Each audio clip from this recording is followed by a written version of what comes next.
Qué tal mis hermanos, mis hermanas? Hoy vamos a estar viendo uno de los pasajes más importantes y más significativos del Antiguo Testamento. Así es que les pido muchísima atención porque vamos a ver temas de historia, vamos a ver temas de relaciones de causa y consecuencia. Vamos a estar viendo por qué los reyes, a pesar de que algunos fueron malos, otros fueron buenos, no podían ellos, por un simple cambio de ley, hacer que el pueblo cambiara de corazón. Se ocupa algo más fuerte que cambiar una ley para cambiar el corazón de los seres humanos. Vamos a ver muchos temas juntos en el mismo plato, así es que es importante que prestamos muchísima atención porque de alguna forma hoy estamos dando como un cierre de arco temático, un cierre de las narraciones que hemos venido haciendo constantemente desde Isaías, desde los diferentes otros profetas que hemos estado viendo, que han anunciado que Judá va a ser también atacada y castigada, así como también lo fue el reino del norte en Israel. Así es que es un gran tema hoy, y este tema vamos a comenzarlo en 2 Reyes capítulo 22 con el reinado de Josías. Josías comenzó a ser rey en Jerusalén, es decir, en el reino de Judá en el sur, y era apenas un niño cuando comenzó a reinar. Tenía alrededor de solamente 8 años. Así es que estamos en presencia de un niño que le tocó una gran responsabilidad y que se mantendría como rey por unos 30 años. De Josías, que este es un nombre que es importante que se lo aprendan, aquí la Biblia nos va a presentar que realmente fue el mejor rey que pudo haber tenido Jerusalén. Fue tan buen rey que es el que mejor se le compara con David. Incluso de David no solamente se habla como si fuera su antepasado, sino casi que se le dice de David su padre. Es decir, se le categoriza como si Josías fuera un segundo David, alguien que realmente logra llenar los zapatos y los estándares de lo que se esperaba de un rey que hiciera lo bueno y lo recto ante los ojos de Dios. Ese fue Josías. Josías hizo lo que agrada a Dios. Y esa es una frase que tiene un significado para ilustrar que Josías no se dejó seducir por la idolatría cultural y religiosa que había en esa época, sino que Josías buscó cumplir los mandamientos de la ley, sobre todo lo que tenía que ver con poner el culto a Yahvé como la prioridad del pueblo. Se nos indica luego en este capítulo que cuando Josías tenía unos 26 años, es decir, por ahí del año 622 a.C., él estaba coordinando la recolección de recursos y la organización de el personal para hacer obras de reconstrucción y mantenimiento al templo en Jerusalén. Y en medio de eso es que el sumo sacerdote informa al secretario oficial del rey Josías de que encontraron un libro y de que era el libro de la ley. Este secretario llevó este libro y lo leyó delante de Josías. Bueno, aquí cabe una pregunta muy interesante. ¿Por qué estaba escondido? ¿Por qué estaba oculto? ¿Por qué parecía como que ese libro lo habían enterrado para no volverlo a ver? En la antigüedad, en esa época, era entre comillas normal que se guardaran algunos registros oficiales que tuvieran que ver con los datos de la construcción de los edificios de la realeza o en este caso de un templo, y no se guardaban en papel como nosotros lo haríamos en la actualidad, sino que se guardaban en formas de tablillas. Esas tablillas estaban hechas de materiales sólidos, materiales duros, que se ocultaban en las bases de las columnas de los edificios. Entonces es posible que estas tablillas o incluso un rollo con una cubierta, con un estuche, que ese rollo hubiera permanecido almacenado junto con otros documentos oficiales de dedicación del templo, y de esa forma se podría explicar por qué estuvo olvidado durante generaciones. Recordemos que Jerusalén ha venido por unos 50 años de tener reyes malos, reyes que se han olvidado de darle a Dios el primer lugar y que han estado envueltos en idolatría. Entonces, una posibilidad, porque la Biblia no aclara exactamente en qué momento ese libro se perdió o si era la única copia del libro de la ley que había, eso no se aclara de forma exacta. Lo cierto es que se utiliza como una forma de ilustrar que el pueblo vivía como si no tuvieran ley. O sea, el pueblo vivía por tradición religiosa, no vivían de acuerdo con las normas del pacto con Dios. Ahora bien, este libro de la ley, ¿qué era? Era toda la Torá, los primeros 5 libros de la Biblia, a los que se les suele denominar como la ley, o se refería a ciertos capítulos de la Torá, o se refería al libro de Deuteronomio, porque el libro de Deuteronomio en algunos espacios de la Torá, cuando se refieren a él, se refiere como el libro de la ley. ¿Qué era entonces este libro de la ley que encontraron? Bueno, la Biblia tampoco lo dice de forma exacta, pero por la reacción del rey cuando se lee el contenido de este libro, se puede considerar que posiblemente era un libro con capítulos seleccionados dedicados al tema de la alianza de Dios en el pacto con su pueblo. Entonces posiblemente eran capítulos donde venían las demandas de Dios en su pacto, es decir, lo que Dios le pedía al pueblo, y también la lista de bendiciones y maldiciones si el pueblo cumplía o incumplía ese pacto.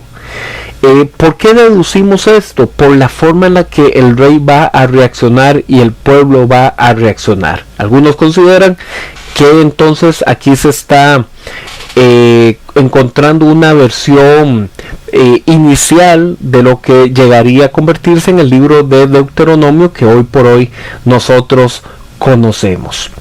El rey entonces escuchó la lectura de este libro de la ley de parte de su secretario, y cuando la escuchó él se rasgó las vestiduras, porque él interpretó que de acuerdo a lo que ese libro decía y la conducta del pueblo, era esperable y totalmente normal que la ira de Dios viniera contra ellos, porque desde nuestros antepasados no hemos obedecido lo que dice este libro. Y esa es una declaración de Josías que posiblemente se refiere al legado de corrupción religiosa que se había introducido por su abuelo Manasés y que por unos 50 años ellos venían experimentando, pero también es una declaración esta de los antepasados de la infidelidad que hubo en el pueblo desde la época de los jueces. Entonces algunos han considerado que posiblemente este libro también podía tener algunas partes de Josué o de los jueces. En realidad pues eso nunca lo sabremos, pero lo que sí sabemos es que ese libro, ya fuera el Deuteronomio por partes o algunos capítulos seleccionados, ese libro ayudó a que Josías escuchara la palabra de Dios por medio de la ley y que él entendiera que el pueblo necesitaba un cambio. El rey Josías mandó a consultar al Señor respecto a esto que habían encontrado, y entonces el Señor le respondió por medio de la profetisa Juldá o Juildá, dependiendo de la traducción que usted esté leyendo, quien le dijo que sobre el pueblo iba a venir una gran desgracia, porque habían abandonado a Dios para quemar incienso a otros dioses e ídolos. Pero que en cuanto al rey, el Señor le mandaba decir que como su reacción al escuchar la lectura de la ley fue de dolor y arrepentimiento, y por escuchar los castigos de maldición que vendrían sobre el pueblo, entonces sus ojos no verían el cumplimiento de esta desgracia venidera. Este es otro ejemplo de cómo el destino del pueblo en este libro está estrechamente relacionado entre lo que el rey hace y el pueblo hace. Hay una relación directa. En 2 de Reyes capítulo 23, que es un capítulo que se conoce como la reforma de Josías, Josías lo que hace es convocar a una asamblea general con todos los líderes de Jerusalén en presencia del pueblo de Judá, y a ellos también se les lee estas palabras del libro de la ley. El rey entonces se compromete públicamente a buscar al Señor y cumplir sus mandamientos de todo corazón para reafirmar el pacto según el libro de la ley, y el pueblo aprobó esto. El rey ordenó a los sacerdotes que sacaran del templo todos los objetos consagrados a Baal, a Asherá y al resto de los ídolos. Todos esos ídolos fueron quemados y sus cenizas fueron llevadas a Betel, que había sido el lugar donde había estado el culto al becerro de oro. Esta acción de transportar cenizas tenía que ver con un hecho simbólico de clausurar esos lugares de culto, dejarlos impuros. Los sacerdotes asignados por los anteriores reyes de Judá, y los que estaban dedicados a quemar incienso en los altares de los ídolos, fueron destituidos, y también fueron quitados los cuartos usados para los ritos de prostitución sagrada. Sí, eso también pasaba en Jerusalén. Y posiblemente estos cultos o estos ritos de prostitución sagrada estaban vinculados a los ritos que hacían para buscar la fertilidad por medio de Asherá. El rey también mandó a quitar el altar que había en el valle de Hinón, que se usaba para el sacrificio humano de quemar niños en honor a Moloch. Vean todo lo que estaba pasando ahí en Jerusalén, en Sión, en la ciudad del gran rey, el lugar donde llevan el nombre del Señor. Así de impuro también estaba ese lugar. También el rey se encargó de ir a Betel y quemar el altar del becerro de oro junto con huesos humanos, y esto era una forma de hacer que ese lugar quedara impuro para que no lo volvieran a utilizar.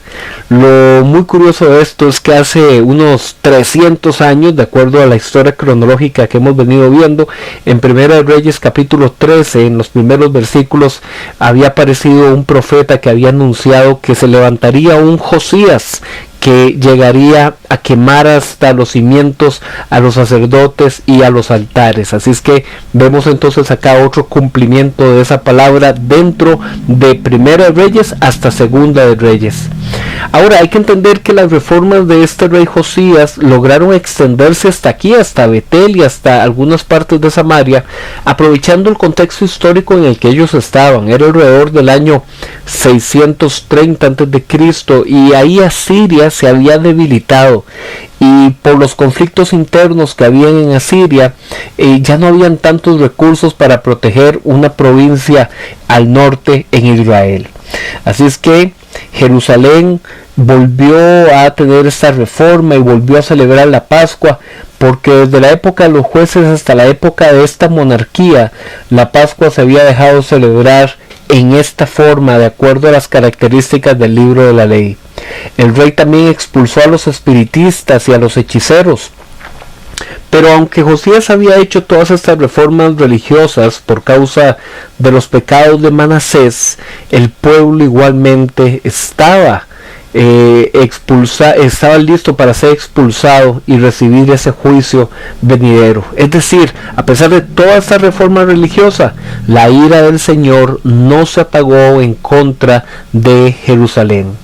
Se nos narra al final de este capítulo que el faraón Necao se dirigió hacia Siria para ayudar al rey Ashur contra los ataques de Babilonia. Y esto se considera que ocurrió alrededor del año 609. Y esto es muy interesante. Sabemos así de preciso el año porque este acontecimiento se menciona en documentos arqueológicos encontrados de forma extrabíblica. Cuando eso sucedió, el rey Josías aprovechó para atacar al faraón cuando iba de camino hacia el norte. Eso justamente se dio en la zona de Megiddo. pero ahí el ejército de Faraón venció y mató a Josías. Entonces recogieron su cuerpo herido y al final lo sepultaron en Jerusalén. Tras la muerte de Josías, lo sucedió en el trono su hijo Joacás como rey de Judá, pero como éste hizo lo malo ante los ojos de Dios, su reinado fue muy corto, duró solo 3 meses, ya que fue atrapado por el faraón Necao, quien obligó a Jerusalén al pago de un tributo anual. En su lugar se nombró como rey a Joacín, que era otro hijo de Josías, quien reinaría por 11 años en Jerusalén, pero él también hizo lo malo ante los ojos de Dios. En 2 Crónicas capítulo 34 y capítulo 35 lo que encontramos son textos paralelos sobre el reinado de Josías y sus reformas. Aquí se destaca que el proceso de purificación religiosa liderado por él se llevó a cabo en un periodo de bastantes años. No se trató solamente de hacerlo porque descubrieron el libro de la ley, sino que Josías venía ya buscando a Dios de todo corazón desde su juventud, es decir, antes de los 20 años. Según el relato que encontramos acá en Crónicas, la reparación del templo se dio hasta 6 años después de que habían iniciado el proceso de purificación para quemar los altares idolátricos de Jerusalén y de las ciudades vecinas. En Crónicas, segunda de Crónicas capítulo 35, se nos vuelve a hablar de la celebración de la Pascua, pero aquí se ofrece una descripción detallada sobre los animales apartados para el sacrificio y la ejecución realizada por los sacerdotes y levitas según las normas de su servicio. Y aquí entonces se nos muestra un énfasis que tenía el cronista sobre el culto sacerdotal como tal. Se describe con detalle las circunstancias de la muerte de Josías cuando el faraón Necao se dirigía a la zona de Carquemis para reforzar a los asirios en su batalla contra los babilonios. También se indica que Josías no atendió las advertencias de la muerte que le hizo el faraón Necao, e incluso fue a enfrentarse a él disfrazado en la zona del valle de Megiddo. Pero aún así fue herido por las flechas de los arqueros de Necao. Josías terminaría siendo llevado a Jerusalén, en donde murió, y el pueblo hizo luto por él, que incluso le terminaron componiendo canciones en su honor. Aquí hay un dato muy interesante, que es que se menciona al profeta Jeremías y la composición de cantos de lamentaciones por el rey. Por eso es que este tipo de cantos o de textos de lamentación se suelen asociar al libro de lamentaciones que se le atribuye a Jeremías. En general, este libro y este pasaje nos presenta a Josías como un modelo de rey fiel al pacto con Dios, semejante a David. Pero se nos presenta algo muy interesante: aunque el pueblo se consagra con la guía de Josías, eso no elimina el castigo que vendrá sobre Judá. Por eso es que estos capítulos funcionan como un último gran intento de reforma antes de la caída definitiva de Jerusalén. Se nos presenta que el descubrimiento del libro de la ley marca un punto culminante en la narrativa de los reyes.